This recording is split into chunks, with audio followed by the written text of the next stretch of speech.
We're following some breaking news tonight out of Missouri, where the governor of Missouri is now facing felony charges. Let's show you a live look at the mugshot because he was indicted today on that felony charges. Is Governor Eric Greitens. He was indicted on felony invasion of privacy. Now, this stems from an incident in 2015 when he allegedly took a photo of someone who has not been identified. That person was, quote, nude or partially nude without their consent. Now, according to the Fox News outlet there, he had threatened to publicize nude images of the woman that he was having an affair with if she exposed that affair. Of course, we'll keep following any new details on this story for you right here at the live desk. Hope you're having a nice Thursday, everyone. And I want to thank everybody for all the pictures they've been sending in the past few days. And this is the longest icicle ever. That's what I promised Wyatt I would say from Stillwater. You can't even see his face. So the kids did have a lot of fun not being in school the past few days. It was not fun if you were driving around, but things are getting so much better after all that rain moved through this afternoon. So it is long gone, but we do have a lot of foggy spots left over, and the fog will get worse and more widespread tonight through your Friday morning drive. We have had a lot of weather the past couple days, and the next weather maker is really not that far away. It's over here in New Mexico. When that comes in tonight and tomorrow, it will be a warmer and wetter start to the weekend. And we'll take some more rain, you betcha. But tonight, nice and dry. 30s and some upper 20s, especially up in northwest Oklahoma. So pretty much everyone below freezing east of I-35. You guys will be slightly above freezing. But here's what we're talking about. Friday morning, 32 degrees, freezing, so some widespread freezing fog is very possible, and it will be patchy dense. You combine that with the black ice that we're going to have out there, all this stuff may slow you down, so it would not hurt to get an early start. Please do that and make sure you dress warm. We stay in the 30s almost all of tomorrow morning, straight up 40 at noon. Rain chances and temperatures do go up tomorrow afternoon, so just plain old rain. No more sleet or ice this week. Rain showers are likely. A few may be heavy, but nothing severe. So tomorrow afternoon and evening, wave number 1 comes in, and this is going to be some good wet stuff. Again, nothing severe and nothing icy. Scattered to widespread rain, but the way it's looking right now with this first round coming in, most of it will fall southeast. And then round number 2 comes in tomorrow night, and as we start the weekend. So Oklahoma City and parts of central Oklahoma actually have a better chance of rain on Saturday morning. I think we'll get up to an inch of rain with both waves and rounds, by the way. That's not a lot, and of course we need more, but more rain is in the forecast by the middle of next week. But the rain ends on Saturday morning, so the rest of the weekend will be nice and dry. It's going to be windy, really windy all day on Saturday, so that'll make your best outdoor day by far on Sunday. 61, sunny, a little breezy, and then on Monday, 64 degrees, more sunshine. But then we hit Tuesday and Wednesday, here comes some more rain. Again, temperatures way above freezing, so we're not going to worry about any winter weather anytime soon. So the chances are not good. They may go up and down a little bit. And then on Tuesday, behind that system, a little bit cooler and back to dry. Jeff, thank you. Right now, more than 20 girls are back in Oklahoma after weather stranded them in Houston overnight. They were returning from a dance competition in Florida, trying to get back to Sand Springs. Their flight was canceled after a week away from home. It's a very worrying situation when you're a parent on the ground here as opposed to being with them in flight. Just knowing that they're home after so many days is very comforting. The unexpected flight cancellation meant no hotel accommodations, just a lot of waiting. Now, a few of the parents say the girls were given foil blankets and cots to sleep on at the Houston airport. We are glad that they are safe and home tonight. Now taking a look at what's happening across the nation, officials in parts of the Midwest declaring a state of emergency as flooding continues for another day. And people living close to rising rivers are urged to evacuate. Rivers swollen by storms and melting snow continue to rise, flooding areas from Louisiana to Michigan. Those forced to leave their homes are headed to newly opened shelters, some fleeing with just the clothes on their backs. We'll worry about material things later. Right now it's just safety. Emergency crews are using boats to rescue people stranded inside their homes and dozens of drivers who drove into flooded roads. The storm system has claimed around half a dozen lives, 3 of them due to the flooding. And turning to business news, now we've got your back with a price change on Southwest. If you want to have a better choice of seats on the flights, you're going to have to pay more. They just announced an increase in the fee for passengers who want to board with the first group of travelers. A new $50 fee will be in place in high-demand markets. Now, they didn't say which markets would have the new fee. Southwest doesn't assign seats, so passengers only get to choose among unoccupied seats once they board a plane. Tonight, the Cinemark movie theater chain now bans large bags and packages in theaters. You're taking a live look at the site for the Oklahoma City Cinemark Tinseltown Theater. The policy went into effect today. Cinemark says it's putting the restrictions in place to enhance safety and security. We've got your back with what you need to know. Any bag or package larger than 12 inches by 12 inches by 6 inches is not allowed. There are exceptions to the rule, including medical equipment bags and diaper bags. As part of the new policy, Cinemark reserves the right to inspect all packages and bags. New tonight, a group funded by the conservative billionaire Koch brothers says states should not give tax incentives to Amazon. Yeah, this comes as city's bid to get the company to build its second headquarters in their town. Fox Business Network's Hillary Vaughn has more. Conservative group Generation Opportunity rolling out ads this week targeting millennials on social media, saying that cities offering special cuts for Amazon's HQ2 is corporate welfare. Koch Industries, a company who has benefited from $421 million in state and local subsidies, is bankrolling the ad campaign. It's not often you see a conservative organization rallying against tax cuts for businesses, but I talked with Dave Barnes, the director of policy at Generation Opportunity, who says this deal is different, explaining that they don't have an issue with tax cuts for corporations, but the special treatment for Amazon and some of the secrecy surrounding these deals is wrong. We're looking at, governments which are making special deals with one of the largest businesses on earth, and they aren't telling their, constituents about it. Most of these, I think of the 15 of the 20 different deals have not been made public. So you have these, governors and mayors who are just, promising corporate welfare to a giant company without, giving the taxpayers any information about what they're doing. Mayors in 20 cities around the country are trying to one-up each other with the best deal. Most of the offers have been kept private, but some finalists are coming out with their offers. Newark, New Jersey, for example, offering $7 billion in tax benefits. Montgomery County, Maryland, offering $5 billion, and Chicago, $2.2 billion. Amazon so far isn't commenting on the ad campaign. Amazon stock topping $1,500 for the first time ever yesterday. In Los Angeles, Hillary Vaughn, Fox Business. Coming up, changes coming to Subway restaurants. Why they won't be offering free footlongs anymore, and we've got your back with what you can get instead.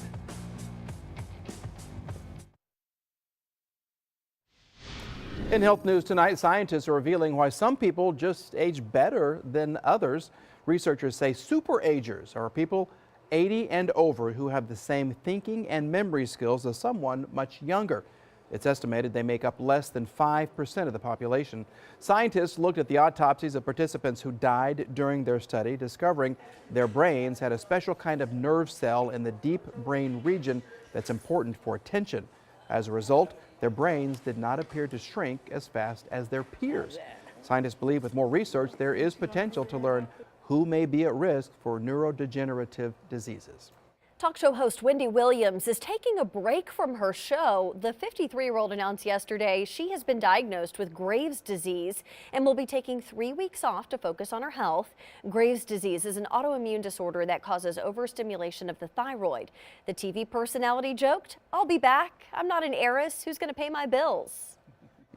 Well, say so long to free footlongs. Subway will no longer give its loyalty rewards program members free footlong sandwiches for every $75 spent or free 6-inch sandwiches for every $50 spent. Instead, those customers will get a $2 discount for every $50 they spend, which can be used on any menu item. Now, you can, however, save up those $2 discounts to pay for a footlong sandwich. Coming up, a dog comes to the rescue during a man's time of grief. Yeah, why it was such a special moment between a dog and a complete stranger in a Seattle airport. Yeah, it's been a pretty rough week, but a decent weekend is on the way. Last weekend of February, by the way. Rain and thunder are likely on Saturday morning, by the way. But as we go into the afternoon, things dry out. We'll see some sunshine and 60s. We start off Sunday freezing, but again dry. 61 in the afternoon, just a little bit breezy, and by far your best outdoor day. Another sneak peek at your 7-day forecast coming up next.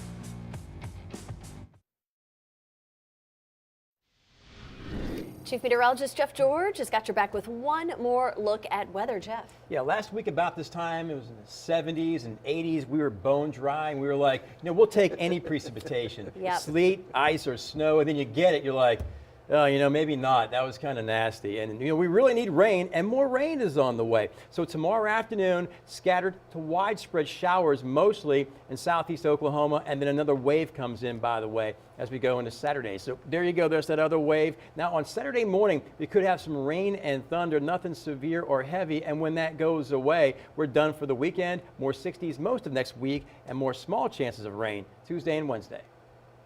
All right, sir, thank you. Take a look at this right here. This is a therapy dog in training, and it really seems that she has a knack for it. Madison Palm and her dog, Cora the Corgi, were recently flying from Idaho to Alaska. During a layover in Seattle, Palm captured a special moment right there. Cora simply went over to lay at the feet of a man who was sitting alone at the gate. You can see him right there. Well, when she asked if her dog was bothering him, the guy said no. And then he told her that he had just lost his dog the night before. Palm says Cora stayed at the man's feet while he went ahead and petted her and scratched her ears, and she remained perfectly still. She just knew, the guy needed that. Absolutely. Cora's a cool corgi. So is Myron. He's pretty cool. Dogs are very smart, and I appreciate that, Wendy. Thunder back in action tonight after a week off for the All-Star break. I'll show you how they're doing. And the weather has forced some changes in the high school basketball playoff schedule. I'll fill you on that as one team shows that change does not mean you can't be successful. The Sports Wrap is next.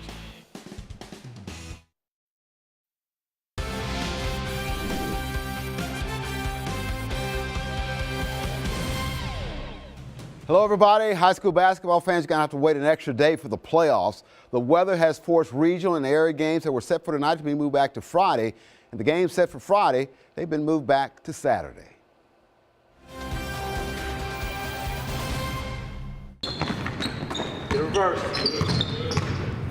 Dwayne Bradley is the boys basketball coach at Midwest City High School. And like coaches around the state, he's trying to make sure his guys are ready for the playoffs.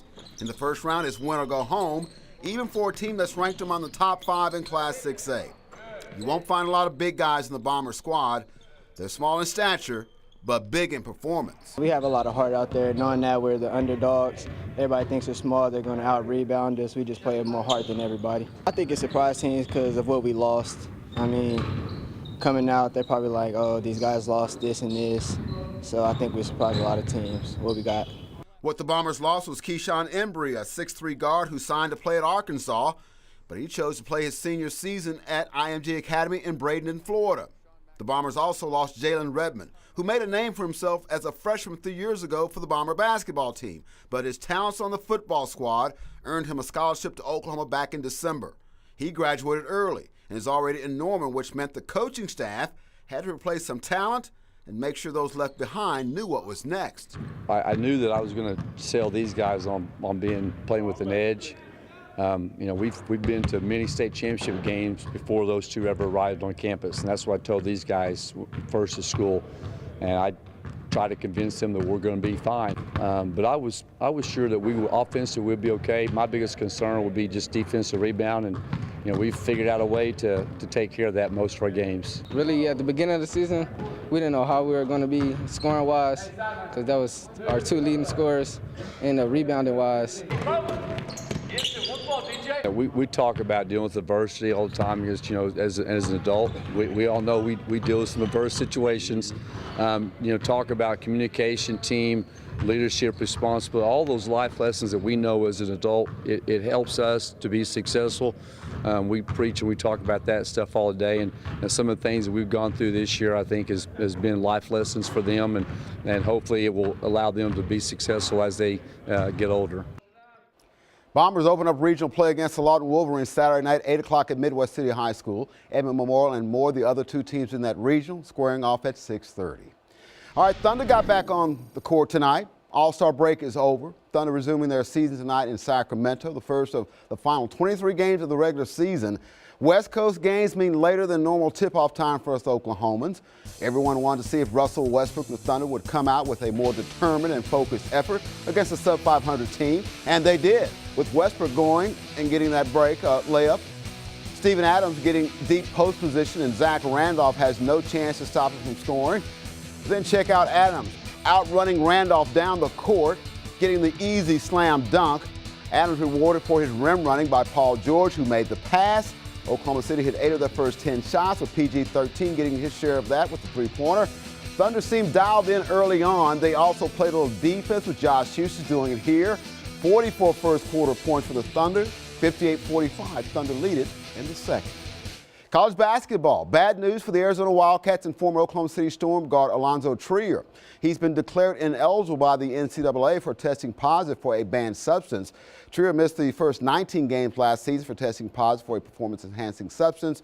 He's averaging 19 points a game for the Wildcats, who are deemed Final Four worthy. I'm so happy I'm not in pain anymore. I'm still learning that I'm stiffer than I used to be. You know, I can't create the same angles that I used to be able to create naturally. Obviously, I'm fused, so it's a little bit different. And I'm still learning, you know, what that feels like under the gun. And some of my shots I like to play, you know, they're not the same as they used to be. And, you know, that part is I'm going to have to learn. And it's not something that I'm used to, because I've never felt like this before, but this is the new norm. That was Tiger Woods speaking before today's first round of the Honda Classic. Woods shot an even par 70 today, while former OSU Cowboy Ricky Fowler back on the scene, where he won this tournament last year. He rolls in this long birdie putt to get to 1 over, which is where he is after day one of the tournament. Webb Simpson tied with another former OSU Cowboy, Alexander Norn, at 4 under par, which is one shot in front of Morgan Hoffman. And yes, he's a former OSU Cowboy. Here's your sports. More coming up top of the hour.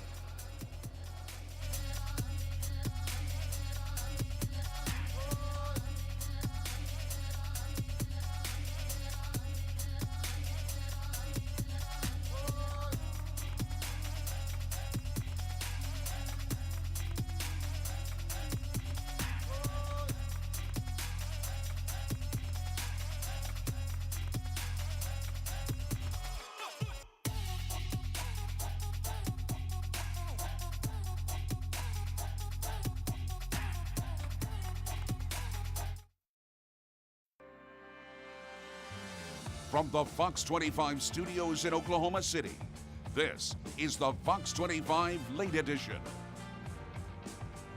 Oklahoma is thawing out after a wave of winter weather moved through the state this week. Yeah, those temperatures are on the rise, but there are still plenty of reasons to be cautious if you have to get out there on the streets. Fox 25's chief meteorologist Jeff George is here with a look at what you can expect for your morning commute. Jeff. Good evening, everyone. All that winter precipitation is long gone. It is not coming back to Oklahoma anytime soon, the way it's looking right now. But what we have left behind are a lot of icy and slushy spots and a lot of messy roadways. But things have been improving a lot, especially starting this afternoon. All that rain that we had melted most of that sleet and ice we have picked up the past few days. So icy, slushy spots, but travel is so much better and so much more possible than it has been the past couple days. And most of that icing did accumulate on the elevated surfaces like trees and tree limbs. How sad is this picture from Oklahoma City? We saw that a lot around the state. And power lines, so we have had a lot of power outages today, but those should improve as well. 30s this evening. Any standing water may refreeze tonight because we're going all the way down to 31. Widespread freezing fog that will be heavy in spots. Got to watch out for some black ice tomorrow morning. More rain for your Friday, and then again this weekend. Active weather next week. A lot going on in your 7-day forecast. We'll talk about that in a few minutes. And we are tracking the potential for some slick spots on the road. I want to take you live now to ODOT's conditions map. As you can see, a lot less roads there are highlighted. These ones right here are moderate, which is not too bad, mostly in the Oklahoma City metro area. We just received an update from ODOT within the hour saying that salt and sand operations are going to continue just in impacted counties as they are needed. They are very closely monitoring any changes, including the Oklahoma City area, for any wet roadways that might freeze over during the overnight hours should we dip below freezing. They are